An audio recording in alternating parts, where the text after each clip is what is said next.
Now, you're watching Humanity Talk Podcast.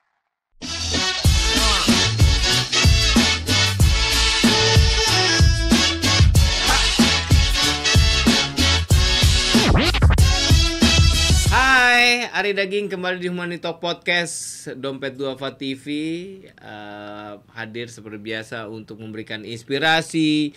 Mudah-mudahan banyak makna dan juga arti yang bisa kita pelajaran juga yang bisa kita dapatin tiap mendengarkan Humanity Talk Podcast ini. Dan ngomong-ngomong, apa kabar semuanya? Sehat-sehat semoganya semua ya. Semoga udah pada vaksin, udah pada booster, sehat semuanya. Kita bisa melewati masa pandemi ini dan udah menjelang bulan puasa nih. Karena udah menjelang bulan puasa, makanya gue sengaja ngundang beliau. Ini adalah Ketua Panitia Ramadan 1443 Hijriah dari program Ramadan di Dompet Duafa ini. Mas Ali, apa kabar? Sehat? Alhamdulillah, sehat Mas Ari. Anyway, buat insan muda, nah ini seperti biasa kalau bulan Ramadan, kalau mau ya berbagi lah, apalagi di zaman pandemi ini ya Mas Ali ya. Mau ngasih sumbangan, sedekah, donasi atau apa. Kalau emang bingung, nggak usah bingung-bingung, karena ke Dompet Duafa bisa ya. Langsung aja ke kanal donasi.dompetduafa.org/zakat atau scan QR code yang ada di layar insan muda semuanya ya. Oke. Anyway, ngomongin soal program Ramadan nih, ya. Mas Ali ya. Gimana? Kebetulan ketua panitianya. Kan Dompet Duafa aja udah dari tahun 93 ya di sini. Wah, alhamdulillah 93 itu. 93 ya. Jadi sejak saya masih SD, Dompet sudah ada. Wah, saya belum lahir 93. Waduh. Mas Ali, gimana? Berarti lebih senior saya nih. Iyalah. Saya 93 mah masih orang tua saya masih pacaran kali. Saya belum dipikirin. Saya lahir 2005. Ya, nah, ini kan pasti Dompet Duafa dari awal berdiri udah pasti punya program Ramadan ya, yang dari dulu yang semakin hari semakin baik pun. Ingat gak dulu kalau awal dulu Mas Ali masuk Dompet Duafa, udah berapa tahun Mbak Dua di Dompet Duafa? 2014, berarti 7-8 tahun ya. Hampir 8 tahun ini. Ingat gak dulu program Ramadannya masih kayak gimana dulu di Dompet Duafa? Dulu di 14 September kali gabung di Dompet Duafa, karena waktu itu belum ada pandemi ya, dan kita berjalan dengan normal. Yang gue inget banget tuh adalah kita santunan sampai di pelosok-pelosok kota. Jadi kalau misal Jakarta gitu ya, gue pernah sampai ke Bekasi itu.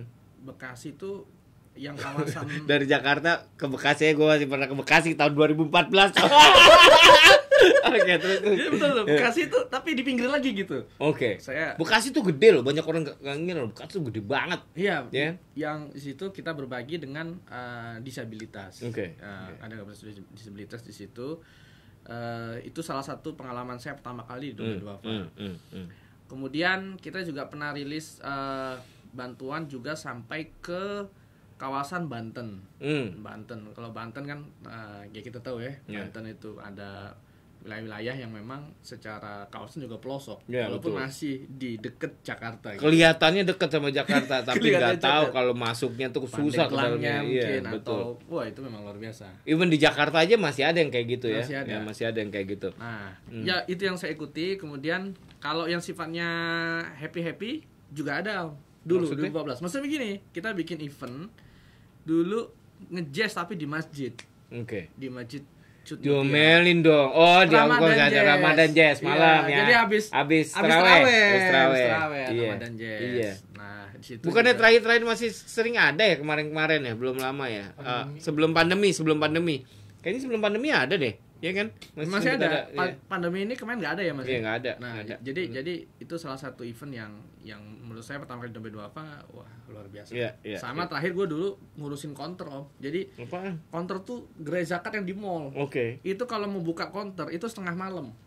Oh iya, harus loadingnya tengah malam. Loading tengah malam. Ya. Jadi gue dulu kalau kayak gini nih, misal 2 minggu menjelang Ramadan itu udah pasti tidurnya itu pagi itu. Karena bukan karena ronda di mall ya, bukan. Pasang kontur gua. Sampai mall sendiri apal gue udah. Nah, untuk tahun ini kan ini tahun kedua pandemi kita ya. Iya. Ya bisa dibilang tahun kedua pandemi. Tahun kedua lah. 3 lah. 3 lah ya. 20 21 nih. Oh iya benar 2021. Oh iya benar di tahun ketiga. Nih programnya kan Lau ketua kelasnya nih Oh, iya, sekarang. iya. Ya kan nih programnya apa nih? Ada temanya apa nih untuk yang Tema tahun ya. ini? Kalau tema di tahun ini kita rilis tema tagline-nya, hashtag-nya adalah jadi manfaat. Jadi manfaat. Iya. Emang nggak jadi manfaat semua sumbangan nih? Iya, Jadi kan. manfaat kan? Makanya kita mengajak itu supaya apa yang kita lakukan di Ramadan itu semua jadi manfaat. Oke. Gitu. Oke.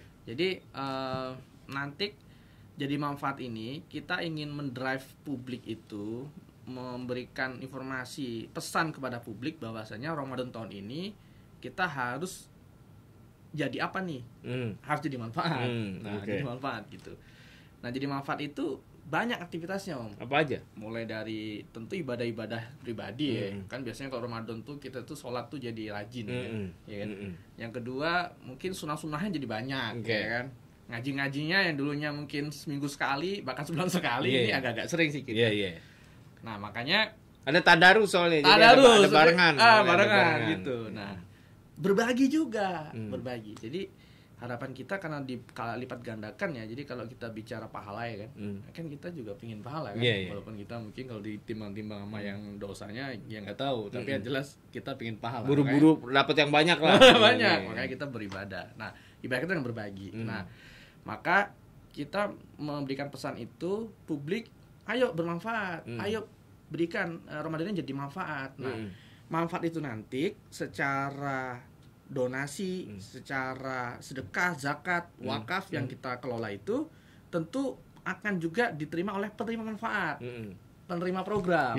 Nah, penerima program inilah yang nanti kita akan dorong mereka ini dalam intervensi program yang banyak gitu, Om. Mulai dari sosial, dakwah, kesehatan, ekonomi. Ekonomi ada juga. Ada pendidikan begitu. Itu semua kita dorong sehingga mereka nanti menjadi mandiri. Oke. Nah, jadi itu tema yang kita ambil. Tuh, itu kan tadi goals dan juga isi program ya dan tujuan-tujuannya tadi barusan. Terus kira-kira nih ya, pasti kan ngajak teman-teman semua, insan muda semua untuk ikutan di program Ramadan Dompet Duafa tahun ini nih ya. Nah, kira-kira apa yang mereka bisa dapat tuh untuk yang mau ikut? Mungkin jadi volunteer mungkin atau apa yang bisa mereka dapat?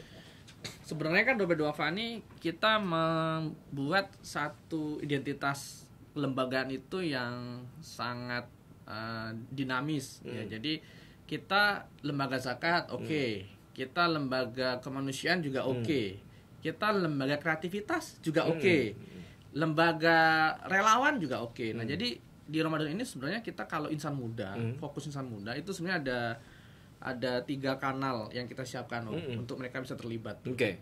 Pertama adalah mereka bisa terlibat sebagai insan-insan Dompet Duafa yang secara aktivitas dia nanti menjadi, kalau bahasa masjidnya tuh dai zakat. Nah, itu bahasa masjidnya tuh. Kalau bahasa kitanya itu spokesperson. Spokespersonnya begitu ya. Yes, spokespersonnya. Jadi dia boleh tuh bisa bertugas sebagai penjaga gerai, iya kan? Oh, bisa. Bisa, itu dai zakat itu. Bagi kita itu dai kan, mengajak orang. Kemudian yang kedua adalah terkait dengan berdonasi juga boleh dalam bentuk, kalau istilah kita tuh micro giving. Jadi berbagi kecil-kecil nggak apa-apa. Tapi ada movementnya, ada misi yang kita bawa gitu. Misal bangun masjid dan seterusnya kan. Dan yang ketiga adalah sebagai relawan. Nah, jadi dalam bab ini anak-anak muda bisa terlibat di 3 kanal ini. Sebagai dai zakat boleh, sebagai pemberi donasi juga boleh sekaligus gerakannya, dan juga sebagai relawan. Nah, kalau relawan nanti aktivitas itu juga banyak banget, Om.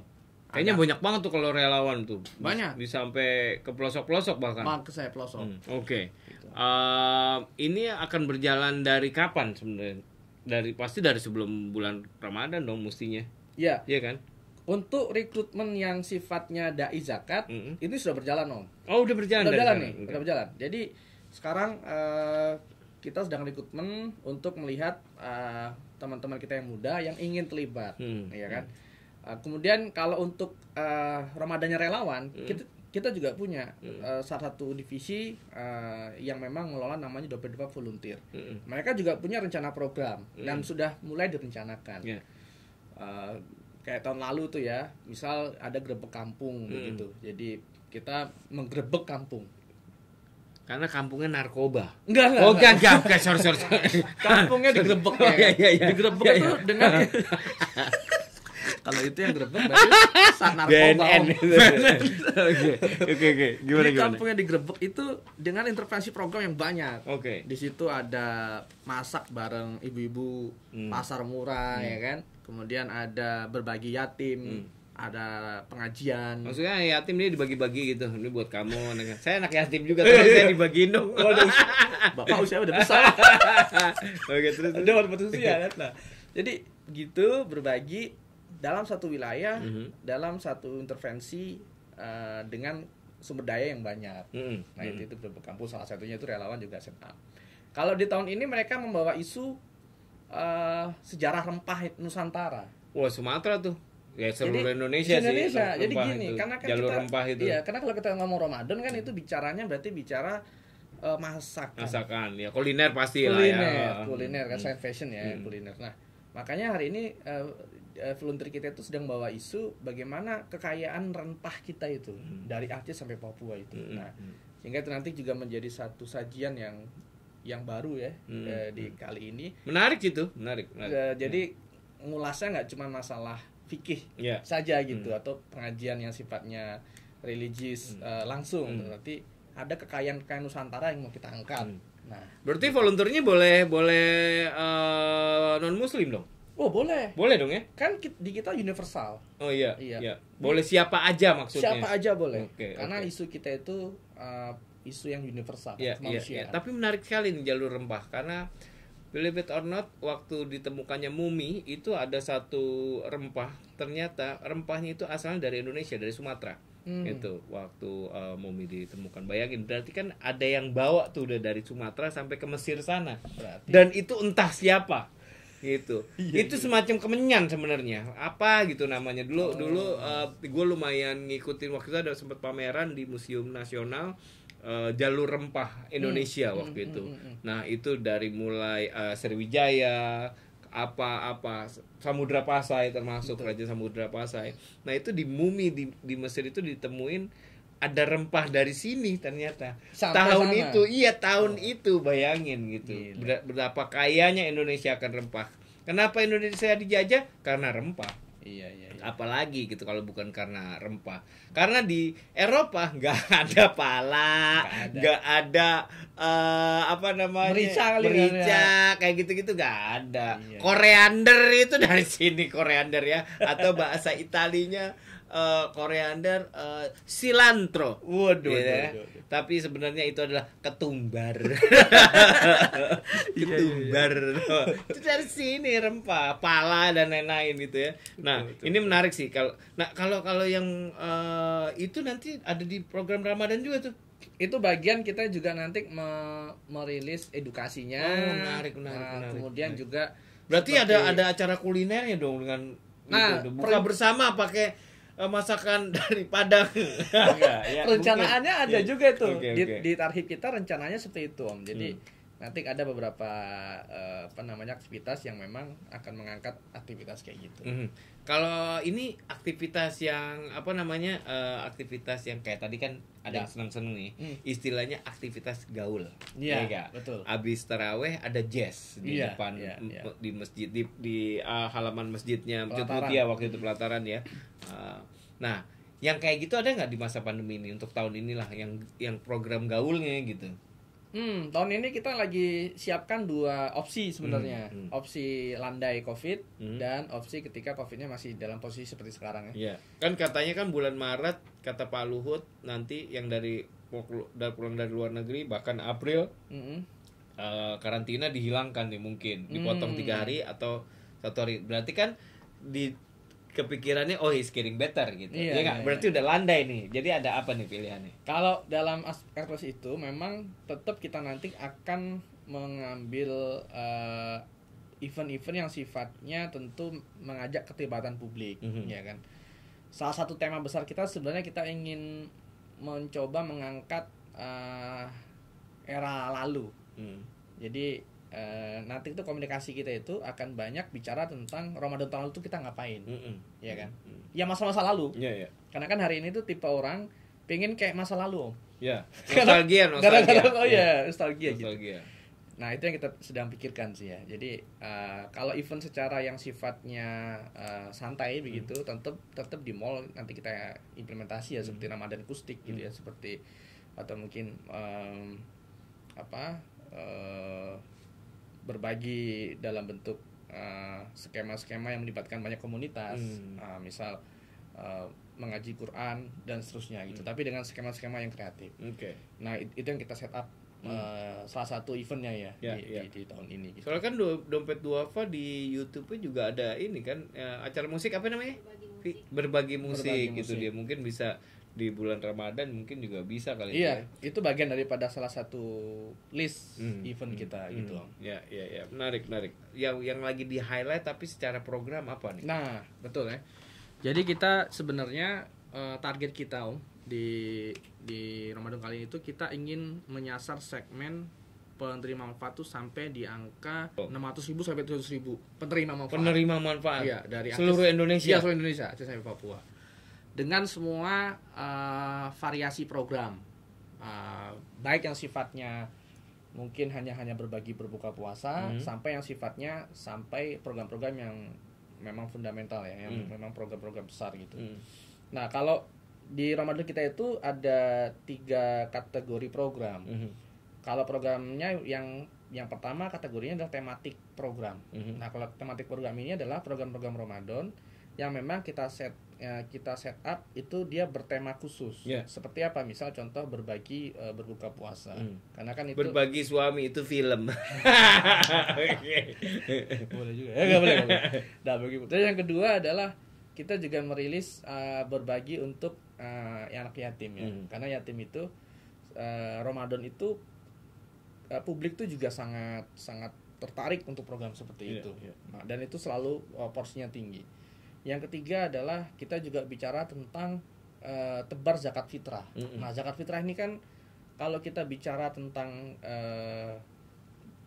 distribusinya ya, kalau kayak Jakarta udah pasti kalau diakumulasi, berasnya bisa sekian ratus ton. Iya, benar. Nah, ini kan sayang kalau numpuk semua di Jakarta gitu.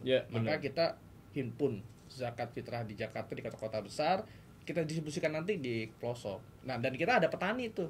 Kita punya petani-petani yang memang binaan Dompet Duafa yang juga memproduksi padi, beras. Sehingga otomatis dari zakat fitrah tadi yang dihimpun oleh Dompet Duafa dibelanjakan ke petani tadi. Sehingga ada keterkaitan program. Nah, ini beberapa isu yang kita highlight Om. Nah, di Dompet Duafa kalau Ramadan ini kan orang secara nilai itu kan otomatis akan mencari zakat itu, dan kita juga menyiapkan kanal transaksinya. Nah, kalau zakat ini ada 2 kategori besar. Pertama ada zakat mal, artinya zakat harta, zakat penghasilan, zakat emas dan lain-lain. Dan yang kedua zakat fitrah. Itu yang tadi bisa motong pajak. Ya, betul. Iya kan? Tapi ada juga sebagian karyawan kita yang nggak mau melaporkan itu. Karena kalau itu dilaporkan, nanti pajak nanya-nanya. Ini banyak belum dilaporkan. Zakatnya sekian. Oke. Kita jawab. Jadi gitu. Nah, yang terakhir zakat, kemudian wakaf. Nah, wakaf ini juga penting. Hari ini wakaf itu kan kalau kita ngomong di Dompet Duafa itu sedekah yang paling beyond lah. Sedekah yang itu ya kita mati pahala tetap ngalir. Masih jalan. Iya, masih jalan. Itu wakaf. Nah, wakaf kita lagi arahkan. Ini kayak kriptonya ini, kayak kripto ya. Wakaf tuh kayak kripto, kayak NFT sebenarnya. Betul. Berjalan terus. Jalan terus. Menarik sih. Kalau gua sih ngeliatnya waktu itu kan kita udah sempet ngobrol soal wakaf ya. Menurut gue tuh wakaf tuh setelah dipikir-pikir, tuh NFT men itu. Terus-terusan soal menghasilkan terus ya. NFT. Oke. Nah, ada nggak cerita menarik nih? Karena kan penerima manfaat ya, penerima manfaat ini kan macam-macam nih orangnya. Dari mulai umur, latar belakang dan lain-lain. Ada yang menarik nggak ceritanya? Kalau saya secara pribadi Karena saya 5 tahun di Provinsi Riau, saya akan bicara tentang satu kawasan di pedalaman ya. Nama desa itu Desa Siambul. Wah, namanya aja udah lucu ya. Desanya Desa Siambul kan. Sumatera tuh gawat tuh nggak pelosok ya, karena Sumatera di tengah itu ada Bukit Barisan. Betul. Iya nggak, dari ujung ke bawah tuh. Iya. Nah ini yang bikin seru Sumatera. Bukannya daerah lain terus nggak seru. Iya. Karena gua cukup tahu ya secara ini dan beberapa kali ke pelosok juga di Sumatera, tapi ini dia nih. Nah, nama apa desanya tadi? Desa Siambul. Siambul itu di mana? Nah, Desa Siambul itu kecamatannya Batang Gangsal. Kecamatannya Udah mati dulu. Gelap deh. Batang Gangsal. Kabupatennya Indagiri Hulu. Heeh. Indagiri Hulu kabupatennya. Indegiri Hulu tuh Sumatera Selatan ya? Enggak, Riau. Oh, Riau. Riau. Oke. Riau. Nah, Oke. kita bikin event waktu itu di situ Ramadan di pedalaman. Nah, Ramadan di pedalaman, rangkaian acaranya pertama kita berbagi tentu parsel lebaran ya. Oke. Kemudian kedua berbagi sembako. Yang ketiga adalah kita berbuka, artinya menyiapkan menu berbuka bersama. Jadi kita masak itu dari jam 3 sore itu masak gitu. Dan sahur bersama, tarawih bersama, pengajian. Nah, yang menarik adalah jadi kan di kawasan ini belum semuanya Islam. Sebenarnya Islam Om, tapi istilahnya Islam langkah lama gitu Om. Nah, sehingga dalam aktivitas itu ada yang berpuasa, ada yang tidak kan. Padahal kita tuh kan akan acara tuh mulai tuh jam 3 ya. Jam 9 tuh udah ready warga itu. Jam 9 masakannya udah siap, tinggal Bukan, dimakan. udah ready ngumpul, Ya, udah ready ngumpul. ngumpul. Udah mau bersih-bersih macam-macam ya. Udah mau bersih-bersih masakannya dan seterusnya itu. Dan itu mulai dari masaknya itu semua alami. Nyucinya di sungai, nyuci Peralatan untuk segala lautnya macam. dan peralatan di sungai macam-macam. Dan itu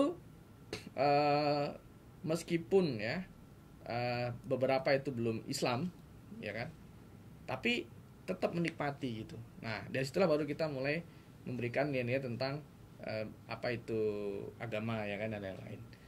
Pas kita pulang, nah ini serunya, jalannya hancur karena hujan deras kan. Jadi kita sertahan 4 jam Om di tengah kawasan hutan. Wah itu mungkin Gak bisa jalan karena jalannya jadi jelek kan? jadi jelek dan dia nanjak gitu kan. Jadi lumpur gitu. Lumpur. Ya akhirnya kita menahan lapar dan dahaga di tengah-tengah hutan itu. Ada yang ngikut gak? Gitu Om. Ya tapi alhamdulillah tetap puasa ya. Nah, gitu. Itu salah satunya ya. Itu stuck di tengah hutan itu jam berapa? Sebenarnya kita tuh udah buru-buru pulang ya. Maksudnya tuh jam 11 tuh udah jalan berangkat. gitu. Nah, tapi kan karena terhenti, akhirnya kita baru keluar tuh sore, udah mendekat maghrib. Oh oke. Baru keluar jalur hutan itu ke Iya. jalan besar. Betul. Itu di cover nggak sih? Maksudnya ada yang mendokumentasikan nggak sih perjalanannya, apanya? Ada. Itu kan jadi satu yang menarik Iya. mestinya. Jadi satu sajian yang menarik ya. Mungkin teman-temannya Dede TV ini yang udah terbiasa kali dengan dokumentasi kayak gini. Ini kan alatnya ada. Mungkin punya drone ya, tinggal 4 WD-nya doang. 4 wheel drive-nya aja. Mungkin ada yang mau kasih donasi gitu. Tapi menarik. Nah sekarang kalau umpamanya mau tahu info-info program-programnya, program-program Ramadan Dompet Duafa dari mana sekarang? Selain dari website? Kalau info yang pertama kan kita akan selalu rilis di sosial media ya. Oke. Nah uniknya Dompet Duafa itu sosial media kita tuh ada yang sosial media nasional, Dompet Duafa ORG. Kemudian kalau kita ingin nge-track ke tiap provinsi itu akan ada masing-masing kanal sosial media provinsi. Misalnya kayak DDRio.org atau DD Kepri gitu atau DD NTT. Itu nanti semuanya bisa dilihat aja Om. Secara kalau kita ingin fokus interestnya misal nih, oh saya kan asli Kupang misalnya. Ya udah saya ingin nyari NTT. Boleh, tinggal cari aja nanti di situ akan terupdate.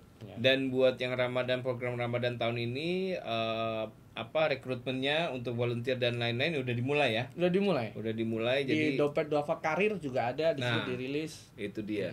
Gue kalau dengerin cerita-ceritanya temen-temen deh kayak nggak ada kejadian kayak Mas Sofa yang ini kan, yang Mas Sofa itu apa? Bukan yang apa dia ini orang apa namanya itu bagian Dompet Duafa apa? Bencana. Iya, di Apa namanya? MC. Di MC Disaster Management Center. Nah, Disaster Management Center ya kan ada cerita Mas Sofa di dalam ambulan ada yang ngelempar sesuatu, nggak ada ya? Ada. Ada juga. Ini loh maksud gue nih. Ini dengan relawan ini. Jadi kita pernah bikin namanya itu volunteer trip. Nah, ini mungkin ceritain dulu nih buat insan muda. Jadi beberapa waktu yang lalu ada Mas Sofa, kebetulan beliau dari Dompet Duafa Disaster Management Center, ya khusus menangani bencana alam, dari mitigasinya sampai selesai, sampai pasca bahkan ya. Nah, ada satu kali waktu itu di mana, di Sulawesi ya, gempa ya, Palu ya, gempa di Palu. Habis selesai kuburan masal dan lain-lain, dia pulang berdua ya sama driver ambulan. Dan belakang kosong ya, belakang kosong nggak ada apa-apa. Tiba-tiba ada yang lempar mukena ke depan. Gue merinding. Nah, ada juga nggak kayak gitu? Ada juga. Jadi kemarin volunteer trip itu kegiatan relawan. Volunteer namanya. Volunteer. Menarik nih. Kegiatan relawan trip di kawasan-kawasan desa ya. Oke. Nah, memang ada salah satu peserta ini mungkin yang ada hal sesuatu di dirinya sehingga biasa lah ya, namanya di kawasan baru mungkin ada yang salah etika atau seperti apa sehingga dia sehingga kerasukan tanda kutip ya. Trends, oke. Trends ya. Nah, waktu itu kan sepanjang waktu itu kerasukan, maka kita ini daerahnya kayak apa? Dia desa juga. Desa tapi cuma ada sungai. Oke, di tengah hutan juga. Tengah hutan juga, tapi ada sungai. Dia pasti desa yang tengah hutan. Ini nama desanya kalau ini nama desanya Desa Ratu Langsat. Jadi di mana tuh? Dia masih satu kawasan dengan Indagiri Hulu juga, cuma beda-beda titik aja. Oke. Nah, waktu itu kemudian harus dievakuasi, maksudnya diobatin gitu ya. Kita kan nggak tahu kerasukan tapi agak sesak napas gitu. Nah, ada apa-apa. Mungkin dia asma yang memasukinya. Oke, terus. Nah, ternyata waktu itu kan yang angkat tuh cuman berdua ya, perempuan berdua gitu. Nah, ini mobil udah jalan, udah starter nih, ya kan? Ayo, kan kita berharap yang lain juga bantuin. Yang lain tuh nggak ada yang mau bantuin. Nggak ada yang mau naik mobil gitu. Ayo, kita langsung ke puskesmas gitu. Maksudnya yang lain di pinggir gitu. Di luar aja. Jadi kan nih cuma 2 orang, driver terus 1 orang nemenin. Tapi kan masih kurang. Itu mobil Avanza isinya bisa sampai 6 kan. Maksudnya nemenin sekalian gitu. Yang lain tuh ngomong, "Enggak, udah penuh." Jadi dia lihat itu, tuh mobil kayak udah penuh. Padahal tuh baru 1 3. Kan artinya bisa 4 lagi, karena 3 lagi. Enggak, udah penuh. Hah? Masih kosong ini kata dia. Dibuka pintu. Udah penuh kata dia. Jadi bingung, Om. Semua orang lihatnya penuh di luar. Terus akhirnya kan ini juga malam masalahnya. Malam kan. Jadi mana yang penuh ya? Kan ada yang penuh ini gitu. Akhirnya ya udah. Udah. Akhirnya nggak percaya lu gitu, dilipat meja baru dinaikin kan. Jadinya berapa orang tuh yang ikut? Akhirnya karena yang lain tuh kan udah penuh kan, sebenarnya udah gerak ke camp kembali gitu. Jadi akhirnya yang sisa tinggal 1 orang. Ya udah itu yang naik gitu. Dan ternyata emang bener nggak penuh gitu. Itu gue heran juga gitu. Emang lu lihat penuh? Iya udah penuh kok, benar pada duduk. Padahal kan nggak ada siapa-siapa itu, kacau itu. Tengah malam sih. Nganter ke puskesmas. Di puskesmas diobatin apa? Tapi di puskesmas alhamdulillahnya tenang sih ya. Mungkin karena ya, jauh dari kawasan. Dia karena sesak napas dan yang kemasukan sesak napas. Bisa jadi. Ini seru banget tuh. Pasti punya nih cerita-cerita kayak gini nih. Karena ya ini dia, gue kok jadi mikirnya kalau buat lo yang mau suka adventure. Nah, adventure tapi yang berpahala, ya ini lo jadi sukarelawannya Dompet Duafa. Seru pasti lo. Lo bayar kapan lagi ke tengah desa-desa tengah hutan kayak gini. Yang berapa jam tuh, bisa 10 jam dari kota terdekat, bayangin ya. Si cerita-cerita. Nah, itu dia ceritanya Mas Ali Bastoni selaku ketua program Ramadan Dompet Duafa tahun ini ya. Dan sekali lagi udah segera mulai berjalan. Buat teman-teman yang mau jadi volunteer, ini perekrutannya udah dimulai. Silakan cari informasinya di kanal-kanalnya Dompet Duafa, banyak pastinya. Tapi juga nggak cuma jadi volunteer, teman-teman yang jadi volunteer untuk menjadi donatur juga bisa. Itu kan namanya volunteer juga kan? Oh iya. Nah, silakan buat kalian yang ingin berbagi kebahagiaan, ini namanya volunteer kebahagiaan. Nice. Ya, volunteer kebahagiaan. Jadi nggak usah ribet keluar rumah, mungkin karena masa pandemi masih ada yang parno juga. It's okay, langsung aja ke kanal donasi.dompet2ava.org/zakat atau scan QR code di layar kalian ini. Oke. Mas Ali, terima kasih banyak. Baik, Ya. sama-sama. Sukses buat programnya. Amin. Sehat terus dan Ya, teman insan muda semuanya jangan lupa untuk simak terus Humanito Podcast karena banyak sekali manfaat, banyak sekali pelajaran-pelajaran yang bisa kita dapat dari tamu-tamu kita. Oke? Thank you so much. Ari Daging signing off. Wassalamualaikum warahmatullahi wabarakatuh. Bye bye. Oke.